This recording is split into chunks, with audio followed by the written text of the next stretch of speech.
Personnellement, je dois dire que j'ai un rapport très particulier avec l'Attaque des Titans. Je parle bien sûr de l'animé, vu que je n'ai toujours pas lu les mangas, ce que je ferai probablement lorsque l'animé se conclura définitivement. Et faut avouer que au départ, j'étais pas non plus super emballé pour regarder cette série, tant la violence graphique et psychologique m'avait vraiment effrayé au point d'en faire des cauchemars pendant toute une année, rien qu'après avoir vu la bande-annonce de la première saison.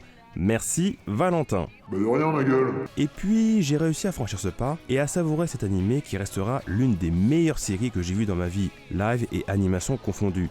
Donc, encore une fois, merci Valentin. Bah de rien ma gueule. Et c'est justement pour cette raison que j'ai envie de vous parler de la saison 3, qui reste à mes yeux la meilleure saison de toute la série. Pour l'instant, vu que la saison 4 n'est toujours pas finie, on verra bien ce que ça donne. Sur ce, c'est parti.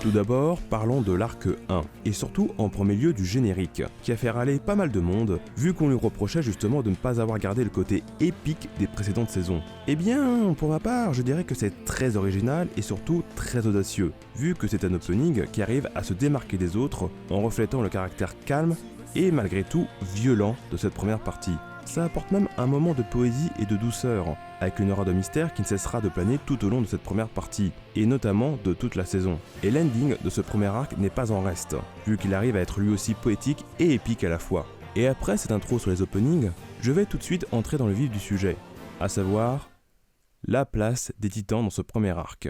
En effet, après en avoir discuté avec plusieurs personnes, ces dernières m'ont fait remarquer que le principal défaut était qu'il y avait peu d'action et surtout pas de titans. Et j'ai envie de leur répondre, c'est clairement voulu. Et puis, il y a quand même de l'action, et sans les titans.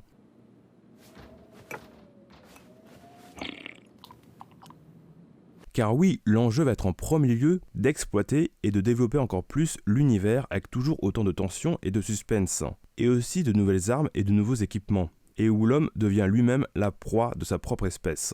Les personnages évoluant au fur et à mesure qu'ils se confrontent à leur véritable ennemi, Armin qualifiant même son groupe de criminels. Bande de criminels! Avec cette question de la moralité qui permet qu'on la bafoue pour faire perdurer la paix. Une première partie qui regorge ainsi de mystères, de rebondissements et de situations extrêmes, sans qu'il y ait besoin de titans.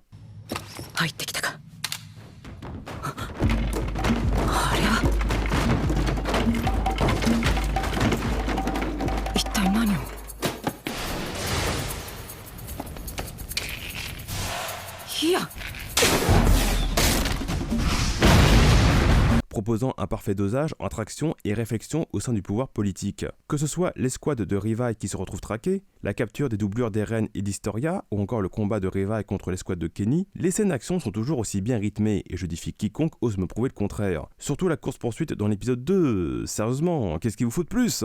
Au-delà de ça, ce premier arc propose des compositions visuelles très impressionnantes, et a le mérite aussi d'être à mes yeux l'arc le plus drôle, avec des moments d'humour complètement assumés, 悪いね散らかしちゃってゴキブリがいたんだよそうかだがお前の一撃で粉々に消し飛んだはずだ sans pour autant oublier le côté tragique de cette histoire, avec ce rapport à la puissance et à la religion, qui font partie des critères qui nous définissent, nous, en tant qu'êtres humains. Mais surtout, ce premier arc a pour but d'approfondir le passé de 3 des personnages les plus intéressants de la série à mes yeux, à savoir Rivai, Erwin et Historia, ce qui en fait des personnages d'autant plus attachants que marquants, conduisant ainsi à un approfondissement de l'univers en question. Surtout Historia, qui change radicalement du tout au tout, étant propulsée comme le seul espoir de l'humanité et se révélant être plus forte qu'Eren, au point même de faire changer les choses et de prendre sa vie en main en montant sur le trône en tant qu'héritière royale légitime. Rivai, quant à lui, dévoile tout son potentiel et sa tactique de survie et de chasse, preuve qu'il sait aussi se servir de sa tête et non pas seulement de ses poings et de ses lames. Et je vais terminer cette première partie en me penchant sur le personnage de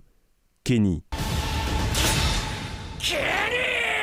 Qui répond au doux nom de Kenny l'égorgeur et qui est pour moi l'un des meilleurs personnages de toute la série. Un personnage à l'origine de la création de Rivai, qui, je le rappelle, est le personnage le plus badass de SNK.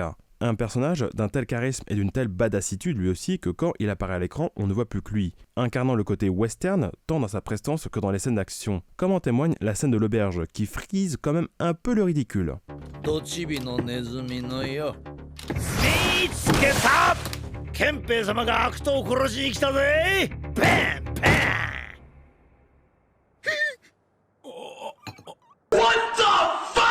Et c'est aussi à travers son histoire qu'on en apprend plus sur les lignées royales Ackerman et Reiss, et aussi sur l'univers étendu. Un personnage qui reconnaît sa propre faiblesse, notamment lorsque Reiss implore son pardon, et voyant aussi une certaine forme d'honnêteté. À partir de ce moment, il assume pleinement ses actes et fait ce qu'il sait faire, mais tout en défendant une cause. Peu importe si elle est bonne ou mauvaise, il a fait un choix et s'y tient. Peu importe aussi la morale qui se retrouve bafouée, transmettant ainsi son savoir à Rivail, devenant pour ce dernier une sorte de figure paternelle, parce que la survie prime avant tout avec la loi du plus fort, compte tenu du fait qu'il a grandi dans cette spirale de violence pour ne pas finir justement comme la mère de Rivail, tous faisant partie d'un clan qui, je rappelle, a été persécuté. D'ailleurs, la question du pouvoir chez l'être humain que Kenny se pose sans arrêt peut faire écho à Travis Binkle dans le film Taxi Driver avec cette question de la puissance. Cette idée avait germé dans mon esprit depuis quelque temps.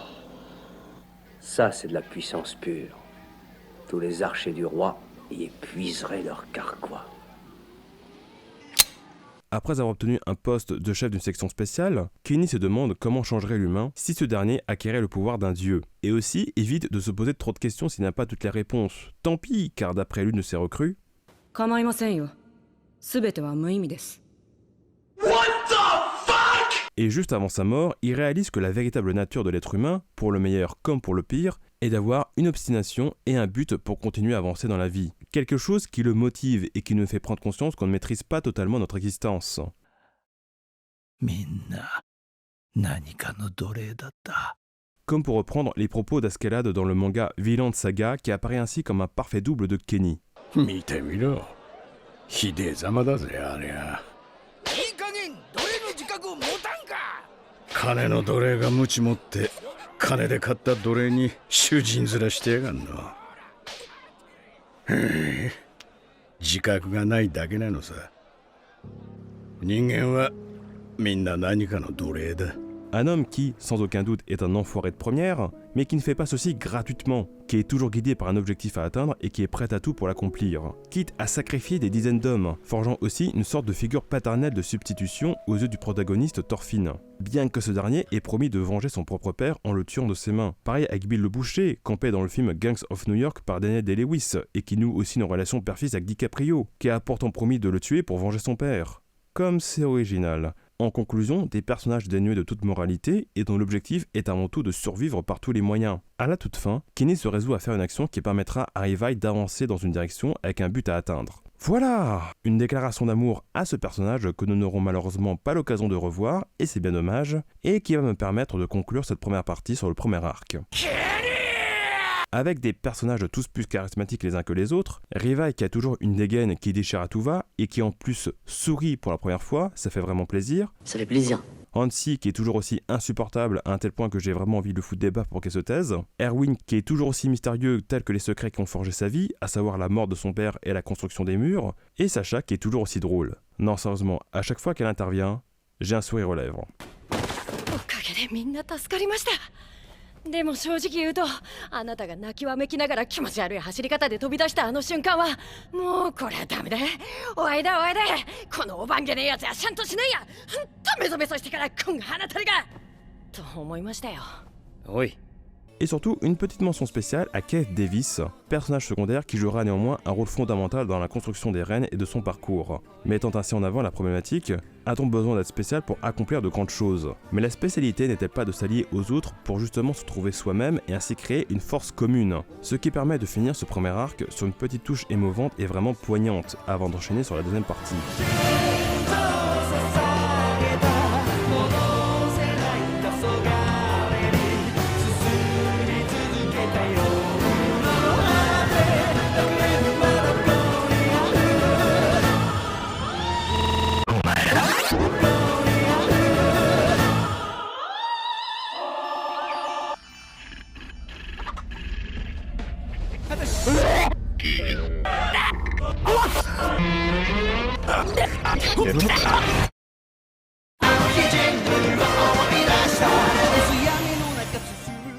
Alors, comme d'habitude, l'opening envoie toujours du pâté dans le registre purement épique, laissant garder le suspense par rapport aux révélations qui seront dévoilées dans cette deuxième partie. Avec une tension toujours aussi présente et un suspense parfaitement maîtrisé, cet arc joue avec nos émotions en mettant en jeu la vie de personnages que nous suivons depuis le début de la série, à commencer par Armin qui se met à commander une escouade pour savoir où se cachent Raynor et Berthold, et son sacrifice qui reste absolument poignant. La première fois que je l'ai vu, je me disais que c'était carrément impossible qu'il le fasse mourir, tant je m'étais attaché à ce personnage qui maintenait uni le trio qui formait avec Eren et Mikasa. Un personnage qui ne cesse de rêver pour sortir de ce cauchemar, tout en se battant pour les êtres qui lui sont chers. Sa soi-disant mort affecte lui aussi l'épisode qui suit, vu qu'il n'y a pas d'opening, montrant ainsi le fait qu'on vient de perdre un être qui était cher à nos yeux.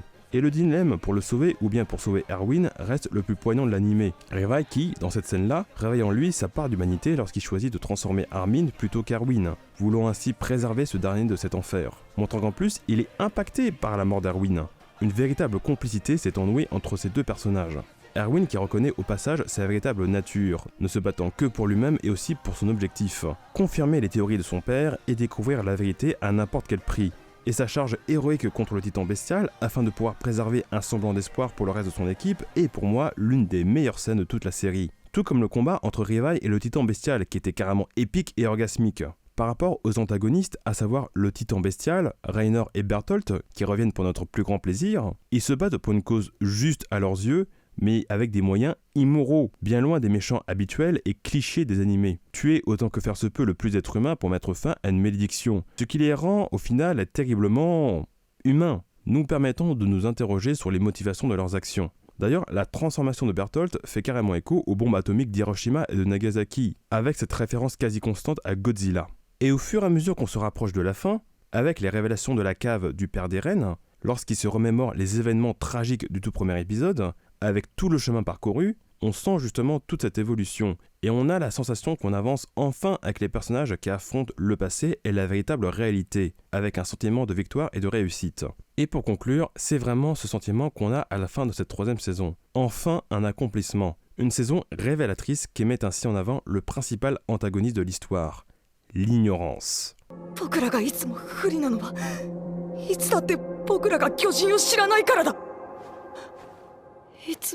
Remettant en cause tout ce dont croyaient savoir les personnages par rapport à leurs ennemis, et qu'ils ont été manipulés par le pouvoir en place qui souhaitait établir son contrôle sur la population. Le pouvoir délivrant à son peuple une version du passé pour que celui-ci puisse y croire aveuglément. Mais surtout, cette saison se termine par la problématique suivante.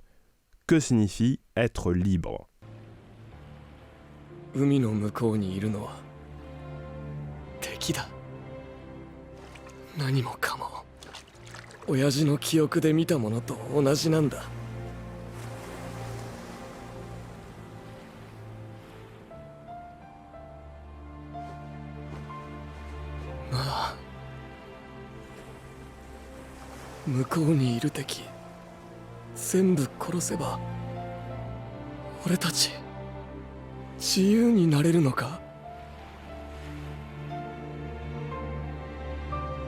Voilà. C'est ici que se termine cette vidéo sur l'attaque des Titans saison 3. Dans tous les cas, je vous dis à très vite pour de nouvelles aventures. Likez, commentez, partagez, abonnez-vous, portez-vous bien et bienvenue sur Cinemao.